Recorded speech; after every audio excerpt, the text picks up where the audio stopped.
पाठदुखी, गुडघे सुजणे, कंबर पाठ मान दुखणे, मणक्याची चकती सरकणे, झीज होणे, हातापायांना मुंग्या येणे, संधिवात, आमवात, फ्रोझन शोल्डर किंवा पॅरालिसिस या सगळ्या वेदनांवर आता आयुर्वेदिक उपाय. विजयी भव आयुर्वेद.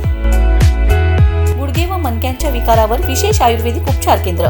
नेवरी, तालुका कडेगाव, जिल्हा सांगली. पुणे त्रिमूर्ती चौक, धनकवडी. मुंबई दादर पश्चिम. आजच संपर्क करा.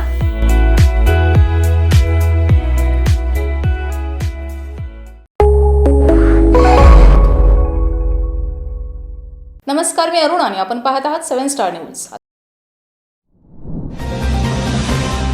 आजच्या स्वार्थी युगात जिथे प्रत्येकजण स्वतःपुरता विचार करतो, तिथे समाजातील 62 निराधार मुलांचे पालकत्व स्वीकारून त्यांचे आयुष्य घडवण्याचे महान कार्य कडेगाव तालुक्यातील ज्ञानमंत्र वारकरी शिक्षण संस्था विहापूरच्या माध्यमातून सुरू आहे. या संस्थेमार्फत हबप गणेश डांगे महाराज हे कोणतेही शासकीय अनुदान किंवा मदत न घेता केवळ मानवतेच्या भावनेतून या मुलांचा सांभाळ करीत आहेत. समाजातील दानशूर व्यक्तींनी या पुण्यकार्यामध्ये सरळ हाताने मदत करावी असे भावनिक आवाहन ॲडव्होकेट बाबासाहेब मुळीक यांनी केलं.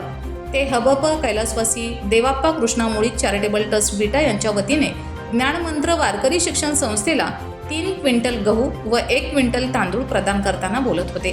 ॲडव्होकेट मुळीक पुढे म्हणाले की या संस्थेमध्ये 1ली ते 10वी पर्यंत शिक्षण घेणारी मुले आहेत. काही मुले अनाथ आहेत, तर काहींचे पालक आर्थिक परिस्थितीमुळे मुलांचा सांभाळ व शिक्षण करू शकत नाहीत. अशा मुलांचे पालकत्व स्वीकारून डांगे महाराज त्यांच्या राहण्यापासून ते खाणे, शिक्षण, कपडे, औषधोपचार आदी सर्व गरजा पूर्ण करीत आहेत. विशेष म्हणजे हे सर्व कार्य कोणतीही शासकीय मदत न घेता केवळ कीर्तनकार म्हणून मिळणाऱ्या उत्पन्नातून सुरू आहे. आज प्रत्येकजण आपले वाढदिवस, पुण्यस्मरण, सण समारंभ, शाळा, वृद्धाश्रमांना मदत करतात. त्याचप्रमाणे समाजाने पुढे येऊन 62 निराधार मुलांचे आयुष्य भविष्य घडवणाऱ्या ज्ञानमंत्र वारकरी शिक्षण संस्थेला मदत करावी असे आवाहनही त्यांनी केलं. या प्रसंगी हबप गणेश डांगे महाराज, डॉक्टर शिवाजी गुजर, सांगोलेचे उपसरपंच विजयकुमार बाबर, हबप प्रथमेश गुजर, विद्याधर जाधव, भगवान चव्हाण, संभाजी मोरे, अनिल माळी आदी मान्यवर उपस्थित होते.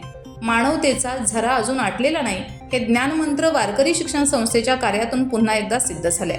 रमेश जाधव, 7 स्टार न्यूज, विटा.